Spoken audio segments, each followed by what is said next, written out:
नमस्कार दोस्तों, स्वागत है एक बार फिर से आपका हमारे YouTube channel the diamond talk पर। मैं हूं संतोष यादव और आज के इस वीडियो के अंदर हम बात करने वाले हैं महाभारत के चक्रव्यूह के बारे में। आखिर चक्रव्यूह को भेदने का रहस्य क्या है, कैसे भगवान श्री कृष्ण ने अपने भांजे अभिमन्यु पर दांव खेला था, आखिर चक्रव्यूह के कितने चरण होते हैं, चक्रव्यूह में आखिर कितने योद्धा होते हैं और चक्रव्यूह को कैसे भेदा जाता है, सारी बातें आज के इस वीडियो के अंदर करने वाले हैं। और वीडियो बहुत ही इंफॉर्मेटिव होने वाला है, बहुत ही इंटरेस्टिंग होने वाला है, इसलिए वीडियो को बिना स्किप किए लास्ट तक जरूर देखिएगा। दोस्तों, वीडियो में आगे बढ़ने से पहले आपसे निवेदन है कि चैनल को अभी तक सब्सक्राइब नहीं किया है तो हमारे चैनल द डायमंड टॉक को अभी सब्सक्राइब कर लीजिएगा, क्योंकि हर मंगलवार को सनातन धर्म से जुड़ा हुआ एक वीडियो हम आपके लिए लेकर आते हैं और प्रतिदिन अलग अलग टॉपिक पर हमारे चैनल पर रेगुलर वीडियो अपलोड होते हैं। तो चलिए शुरू करते हैं। दोस्तों, भगवान श्री कृष्ण की नीति के चलते अर्जुन के पुत्र अभिमन्यु को चक्रव्यूह को भेदने का आदेश दिया गया, यह जानते हुए भी कि अभिमन्यु चक्रव्यूह भेदना तो जानते हैं लेकिन उससे बाहर निकलना नहीं जानते। दरअसल अभिमन्यु जब सुभद्रा के गर्भ में थे तभी चक्रव्यूह को भेदना सीख गए थे, लेकिन बाद में उन्होंने चक्रव्यूह से बाहर निकलने की शिक्षा कभी नहीं ली। अभिमन्यु श्री कृष्ण के भांजे थे। श्री कृष्ण ने अपने भांजे को दांव पर लगा दिया।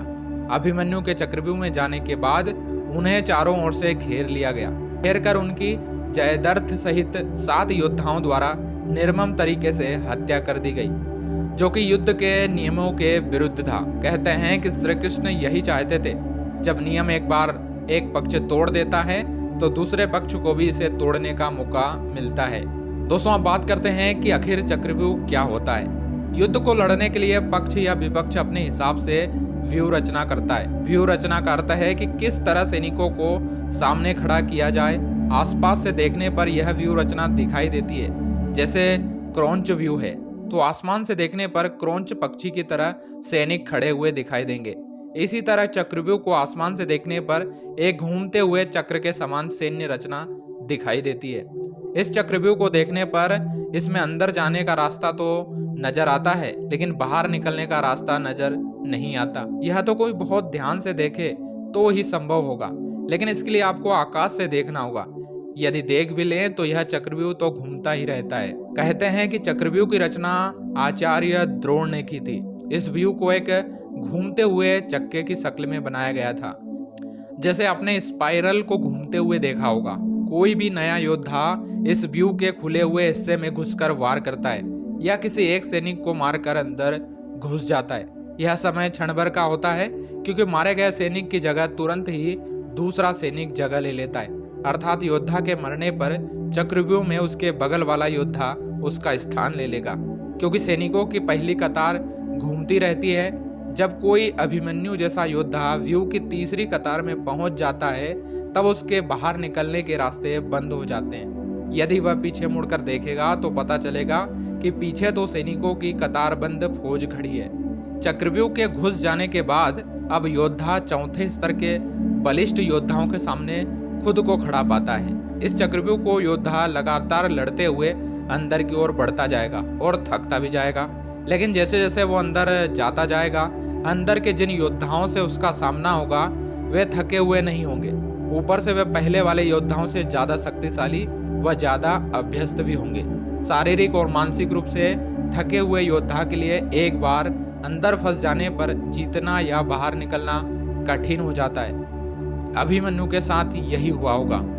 अब बात करेंगे कि कैसे फंसे अभिमन्यु चक्रव्यूह में। कोई भी योद्धा व्यू की दीवार तोड़कर अंदर जाने के लिए सामने वाले योद्धा को मारकर अंदर जाने का प्रयास करेगा, लेकिन वह तभी अंदर जा पाएगा जबकि मारे गए योद्धा की जगह कोई दूसरा योद्धा ना आ पाए।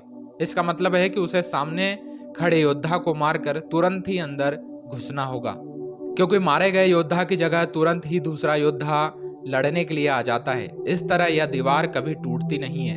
दीवार को तोड़ने के लिए ठीक सामने वाले योद्धा को मारकर अंदर के योद्धा को भी मारते हुए अंदर घुसना होगा। लेकिन नया या अनभिज्ञ योद्धा अगल बगल के योद्धाओं से ही लड़ने लग जाता है। अभिमन्यु चक्रव्यूह में घुसना जानता था। उसने सामने वाले योद्धा को मारा और बहुत ही थोड़ी सी देर के लिए मिली खाली जगह से वह अंदर घुस गया। घुसते ही यह जगह फिर से बंद हो गई क्योंकि मारे गए योद्धा की जगह किसी अन्य योद्धा ने ली। अभिमन्यु दीवार तोड़ते हुए अंदर तो घुस गया, लेकिन वह पीछे यह न देख पाया कि दीवार पुनः बन गई है। अब इससे बाहर निकलना मुश्किल होगा। वह दीवार पहले की अपेक्षा और मजबूत हो चुकी है। प्रारंभ में यही सोचा गया कि अभिमन्यु व्यू को तोड़ेगा और उसके साथ अन्य योद्धा भी उसके पीछे से चक्रव्यूह में अंदर घुस जाएंगे।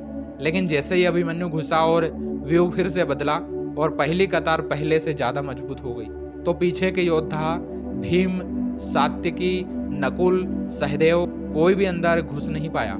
जैसा महाभारत में द्रोणाचार्य भी कहते हैं कि लगभग एक ही साथ 2 योद्धाओं को मार गिराने के लिए बहुत कुशल धनुर्धर चाहिए। युद्ध में शामिल योद्धाओं में अभिमन्यु के स्तर के धनुर्धर 2-4 ही थे, यानी थोड़े ही समय में अभिमन्यु चक्रव्यूह के और अंदर घुसता तो चला गया, लेकिन अकेला, नितांत अकेला। उसके पीछे कोई नहीं आया। जैसे जैसे अभिमन्यु चक्रव्यूह के सेंटर में पहुंचते गए, वैसे वैसे वहां खड़े योद्धाओं का घनत्व और योद्धाओं का कौशल और बढ़ा हुआ मिला, क्योंकि वे सभी योद्धा युद्ध नहीं कर रहे थे, बस खड़े थे, जबकि अभिमन्यु युद्ध करता हुआ सेंटर में पहुंचता है। अभिमन्यु युद्ध और चक्रव्यूह तोड़ने के कारण मानसिक और शारीरिक रूप से थका हुआ था। वहीं कौरव पक्ष के योद्धा तरोताजा थे।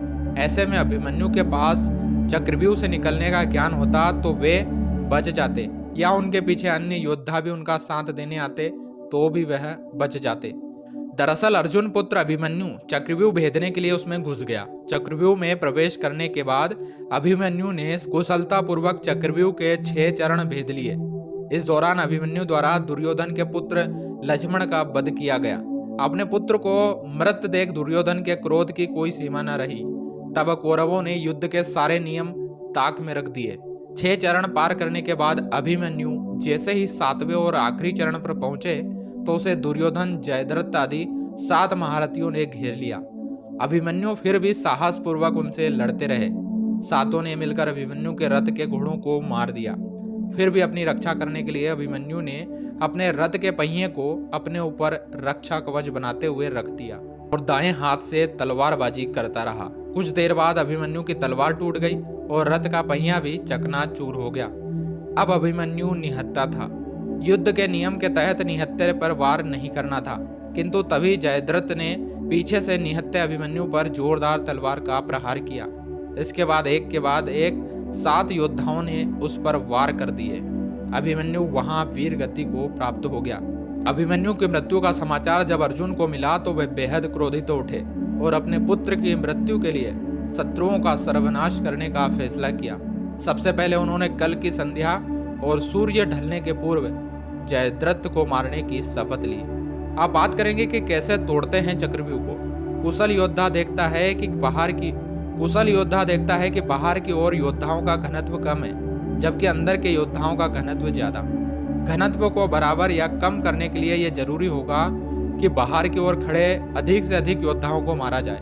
पहली नुमाइश व्यूह रचना में योद्धाओं के स्थान परिवर्तन से ये पूरा घूम जाता है। निश्चित एक कुशल योद्धा को यह भी मालूम होता है कि घूमते हुए चक्रव्यूह में एक खाली स्थान भी आता है जहां से निकला जा सकता है। यह भी कि वह अपने बल से हर कतार के एक योद्धाओं को मारते हुए बाहर निकल जाए।